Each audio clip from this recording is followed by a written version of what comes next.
Loren Glasbrenner, District Administrator with the River Valley School District, is our guest here for his monthly visit.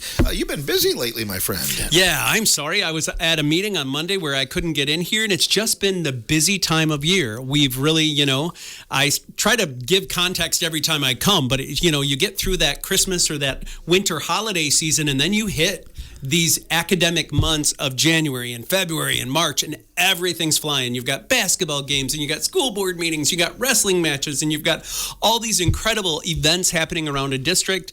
And there's all the learning for the teachers and for the kids that happens in these 3 big, heavy months. So they're very academic months. Lots of stuff happens in these short amount of time. And I've been busy, but it's good busy. That's I good love busy. it. It's Absolutely. good busy. Keeps you out of mischief. Yeah. Well, let's talk about some of the things that you wanted to talk on. I know one of the things was students asking for extra help. Yeah, I've had a couple parents ask me just recently, and it's been really interesting.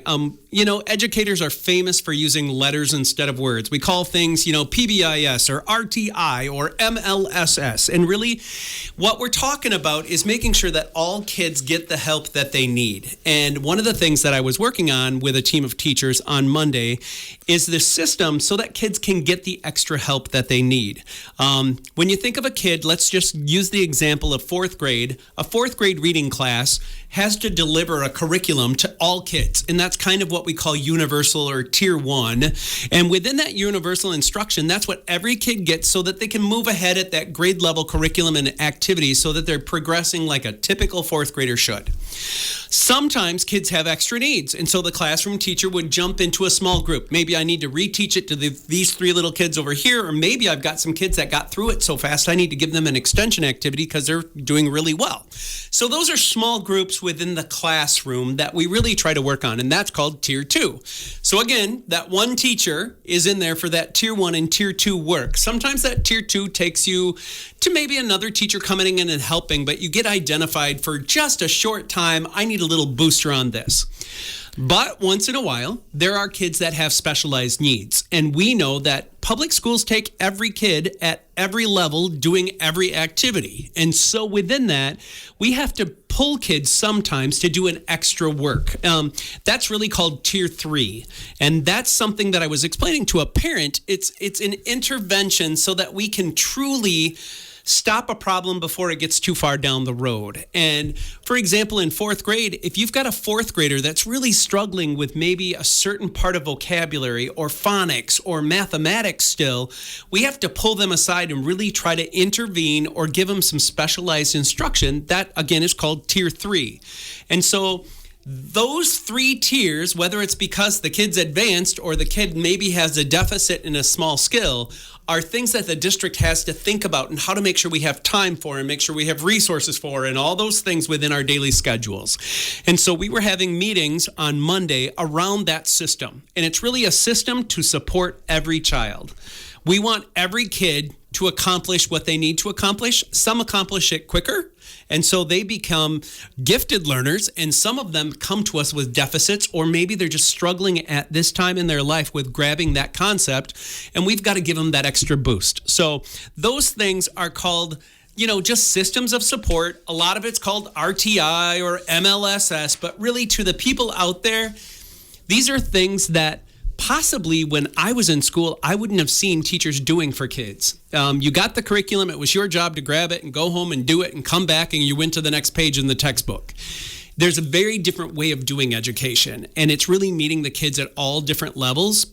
And it's just something that school districts really have to do with school board accountability and school report card accountability and all the things that we need to accomplish. It's just something I wanted to make sure people knew that we were doing, that we have this universal instruction with a classroom teacher, but that's not the end of the story. That's not the whole picture. There are sometimes kids that need more. And that more, again, could be due to the fact that a kid is doing really well, or it could be that that kid has a deficit. And we want to make sure that we're meeting those kids' needs just like any kid's needs. So those are things that take time. Those are systems that we have to put into place, and those are all good things for kids, but it makes the school day complicated. And when you call a parent and say, hey, I need to give your kid a little extra help, they want to know why, they want to know when, and they don't want their kid to be pulled away from their peers because it feels like, they're treating them like they're less than. Mm-hmm. And really, we're giving them more than so that we can keep them in the classroom. So it's just something that I wanted to share. Teachers worry about it every day, but I want to make sure parents and community members know that we're out there trying to meet those needs to get them caught up if they're behind or to push them ahead if they're doing really well. I find it interesting. Sometimes you have a student excelling in several subjects, but maybe they struggle in another one, and that's just kind of how we're all gifted in different ways. Absolutely. And you know what?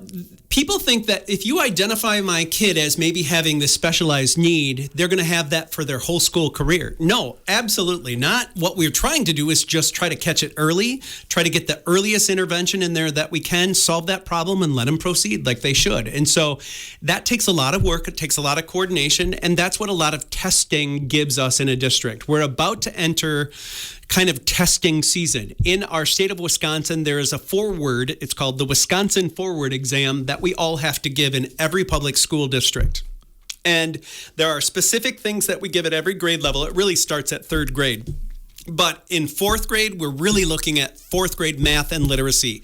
In eighth grade, we're looking at eighth grade math and literacy. Every grade takes it, but on our school report cards, it gives us a lot of points based on literacy, as well as mathematics. And then as they get to high school, they look at 10th grade. So 4th grade, 10th grade, and 8th grade become really big years for progress measures.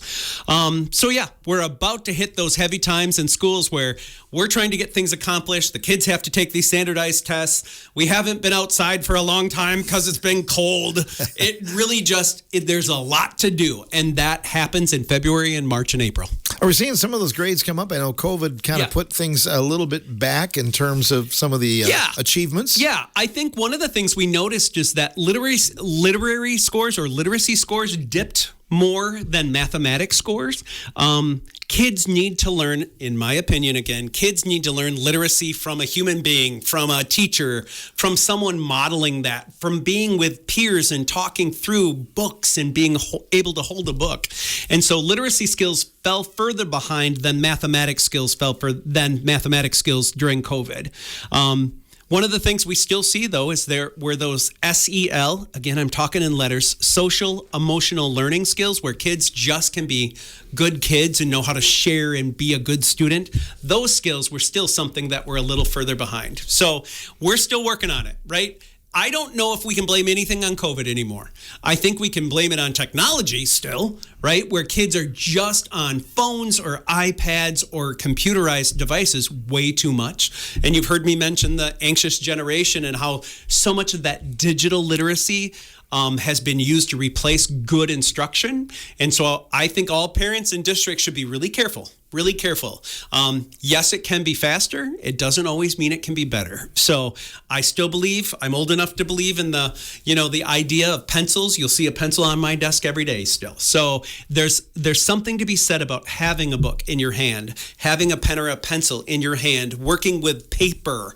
Yes, still have a computer, but don't leave everything out. Keep a good balance in the kid's day. So we're taking a close look at that, making sure that we're not overdoing things electronically too, because I think we can blame a lot on how brains work differently when curriculum or instruction is delivered with too much computer time. Another reality for schools is trying to stay ahead of AI. I mean, that's another thing.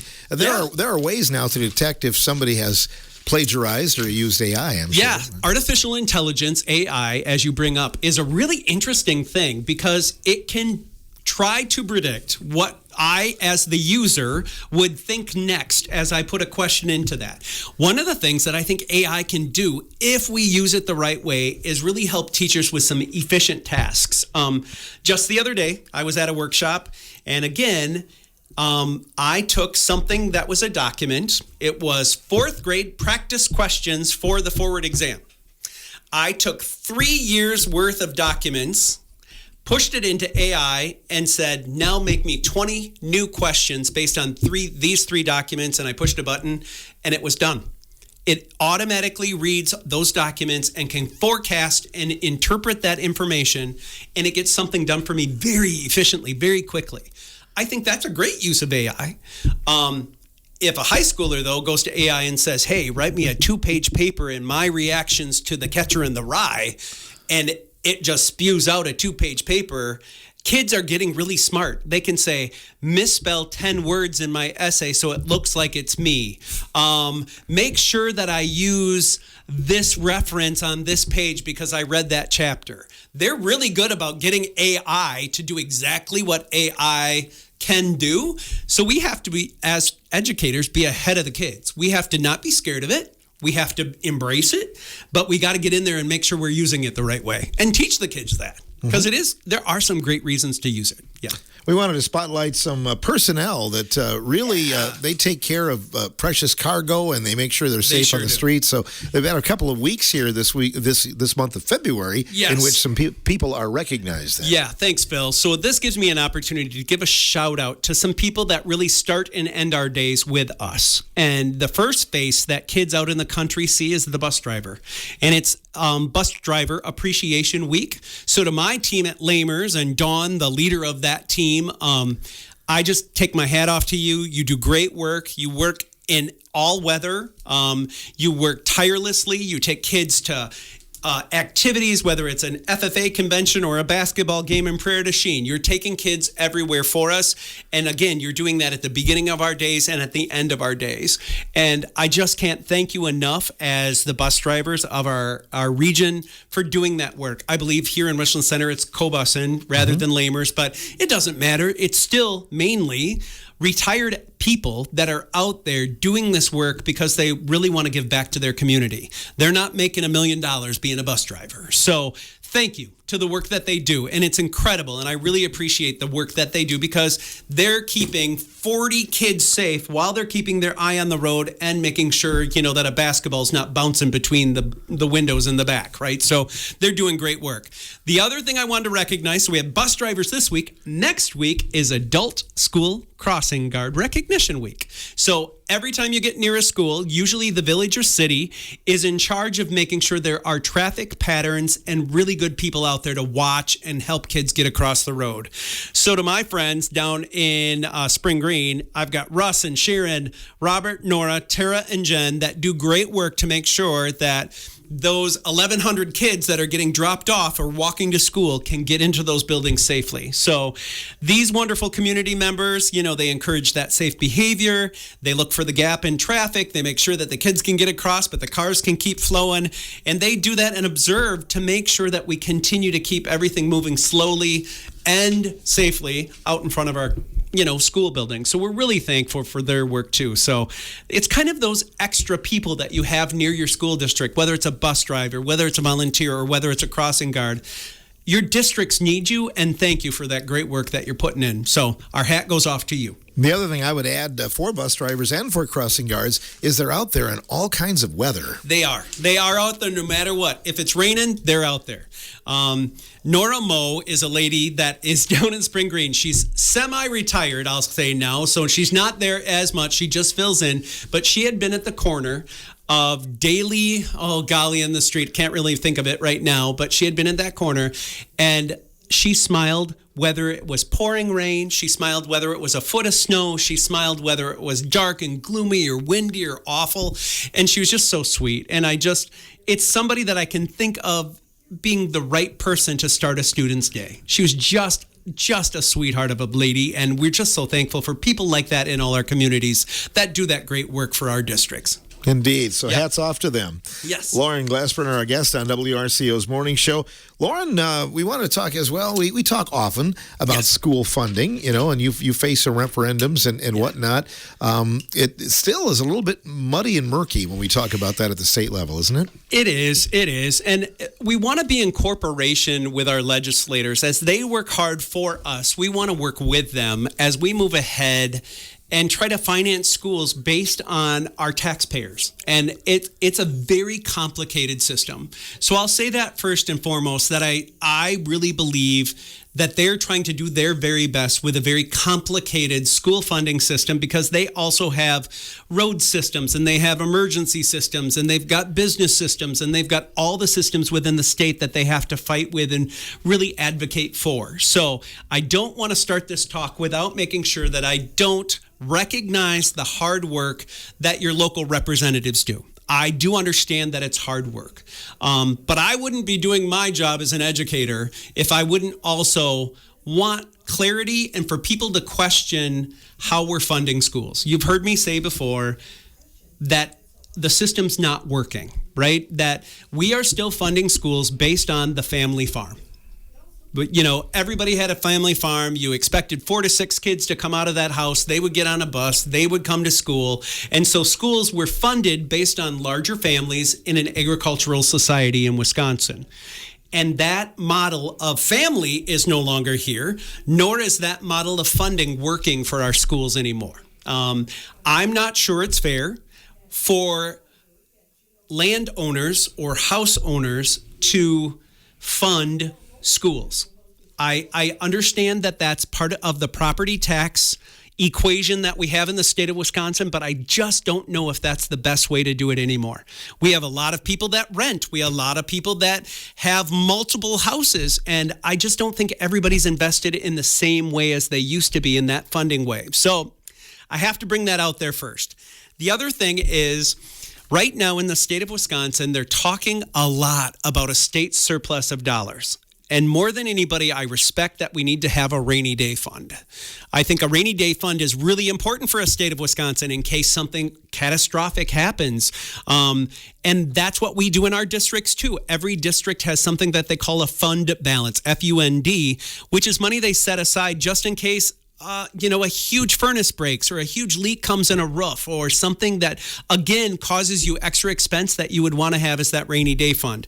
Just like your personal finances, Phil, you always got to have a little in savings just in case the furnace goes out. Mm-hmm. But within this big fund of surplus that they have in our state, it's just been really interesting on how they've gotten through that. So I guess I'd love to just kind of go off of Howard Markline. He's our state senator. He's recently kind of pumped out a listening session summary.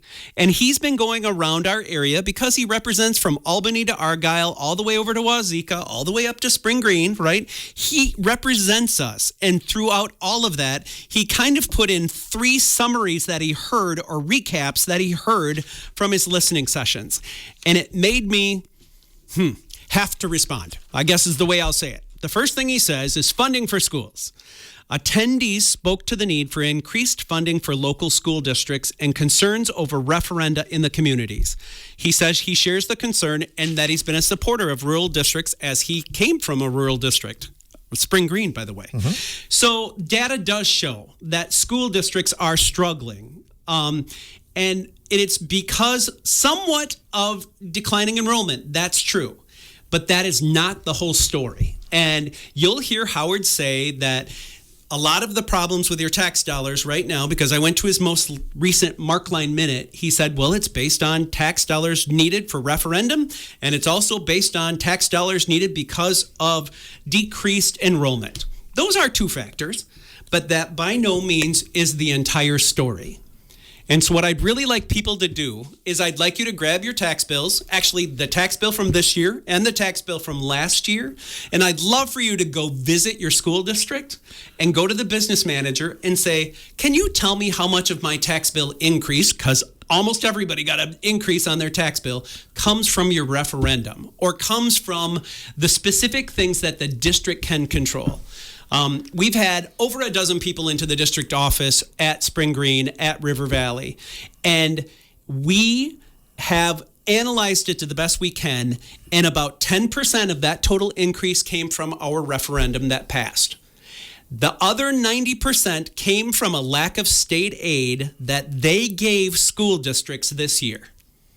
So I'm going to repeat that because I'm grumpy about it. Okay, so I'm just being honest. 90% of that increase came from a lack of state aid.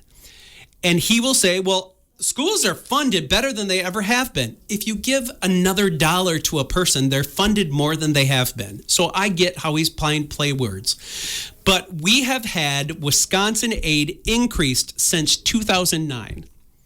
And this year, without letting us know, they pulled any increases for schools. And they did that because they were mad at the governor. And that's not something they're hiding. Tony Evers put in a 400-year veto. So he used his happy little veto pen that he has, and he crossed out some numbers so that we get additional dollars for the next 400 years. And that made Republican leaders in Madison angry. And because of that, they pulled back on aid to schools. Tony gave it this way, so we'll take it away that way. And they got into kind of a grumbling match at the Capitol, and that's hurting your tax dollars, and that's hurting your local school districts. And I don't know how else to say it than that. From what we hear that Robin Vos, the leader of the Republican kind of committees, as well as Tony Evers, have been in some conversations this last week. So this is going to air next week. So it'll be next week. I think next week, Thursday, so this week, Thursday, right, will be the end of the legislative session. I would bet in the next week we're going to hear that they're going to increase some funding. We don't know where, we don't know how, but your schools need that funding. And I will say that loud and clear. And some people will say, well, why didn't you budget more carefully? Well, our budget was due in July and they pulled it after that. So we couldn't have guessed that they weren't going to give it to us because they've been giving it to us since 2009. So we did not see an increase for school funding as we had since 2009. I don't want people to think of this funding as an additional dollar that they give us. It's what they've always given us. And it almost acts as tax relief for you when they give your schools funding based on school dollars coming from property tax. So again, I guess due to the state not increasing this, we're looking as a district now, even though I've passed a referendum, I have to look really carefully at potentially decreasing next year's budget by another $1 million. So if I came to your house, Phil, and said, Phil, you got to find a way to cut $25,000 out of your budget before next year, that would be a huge conversation for you in June. Oh, boy, yes. You know, and so that's kind of what's happening in districts. So we are trying to be so careful with every dollar that we spend, and the way they fund schools has been so different, not only this year, but in the last 15 years, that there's got to be a change there. And I know I'm sounding a little passionate about this, but I just don't know how much more we can cut. We shut down yet another school. So now the River Valley School District no longer has an elementary in Plain or Lone Rock or Arena. And we continue to shut down. We continue to take fewer staff forward every year. We continue to do whatever we can to be as careful with our dollars. And there are going to be things that we have to now talk about that will change the way that kids get to go to school. It could be things like tech ed. They're not required for a district to give. It could be things like, let me give a 4K. 4K, the 4-year-old kindergarten, that's not required by the state. So you could see districts that really look to cut that entire programming, even though we also know there's a daycare shortage in our area. Mm-hmm. So there's some things that we think are the best way to educate kids that we're going to have to get rid of. And so that's my worry as a public educator, is that we need to think really carefully about where the funding comes from and maybe look at an antiquated system and get it to change. Yeah, I was going to say, because I talked to a lot of administrators here in this program, and it'd be interesting to get a whole bunch of educated people in the room and kind of hash it out, because, it sounds like the whole system just needs to be thrown out and something new brought up. Do you have any ideas on a better way? I would say the best way would be to take a look at the 50 states more than anything and take the best part of every single one of them and come up with, this is not the only state that's worried about funding. It's being funded differently in some districts, some states, than Wisconsin. So many of them use sales taxes differently, or they use a different kind of tax to get to it. I think you need to find a tax that's more representative of the populace rather than just property tax. That's my fall in, I guess I would say. So I think there's got to be a better way to do that. Of course, if you use some of the sales tax for school funding, you're going to have to replace whatever the sales tax was being used for. So you have to be careful. But I guess when Mr. Markline wants to go ahead and say, during our last meeting, it's based on this. Rising property taxes are because of two factors. School districts not going to referendum because of declining enrollment. Well, yes, we have declining enrollment. You're not fibbing. I agree with that, Mr. Markline. But that's been happening for 20 years. And it's also based on referendum. Well, this year is not based on referendum. Almost every school district now in the state of Wisconsin has to go to referendum to keep the doors open. It's not because we're building new schools. It's because we're trying to make do with what we have and really find predictable budgets that are out there. So I just don't think he's telling the whole story. And I don't want him to feel like he can make it that simple. It's a much more complex problem than what he puts in his listening session summary. And I think that's unfair to his constituents. So that's why I wanted to bring it forward. He'll probably be grumbly that I'm talking about it, but I also want him to know, I truly do think we have to be in this together to make this system work, because I do believe that a public school is the foundation for a great democratic society. We cannot privatize education and expect every kid to have a fair chance. That is just not the same. So a public school's got to be where we keep our moral value and keep our kind of basis for freedom in America, so that every kid's given that shot to do their very best. And if you privatize education, that just won't be the same. So with that, I again get to do the best job in the world. I get to go back from here and go back to see kids and get to be a part of a school district.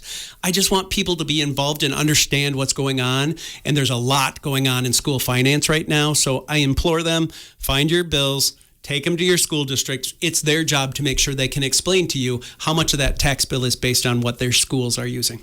Always appreciate you coming in. When's the spring break at River Valley? Our spring break is at the end of March, I believe, right at the end of March. So there'll be about 5 days off right there. I don't have the dates in front of me, but I'll bring those next time. And yeah, it'll be here before you think. I think it's around 6 weeks. We have 6 more weeks of this trudging through this academic time that we love right now. So we'll get there. The sun is starting to come out, and they're talking about 40s and 50s in weather, and that feels good. So I think we've made it over the hump of, snow days and really gotten to a place where people are going to have a uplifted soul because the sunshine's going to be there. Better than halfway through the school year, too. Yes, sir. So that's right. Hard to believe. We're amazing. Well, off we go. Thanks for coming in. Thank you so much. You bet. Loren Glasbrenner representing River Valley Schools here on WRCO's Morning Show.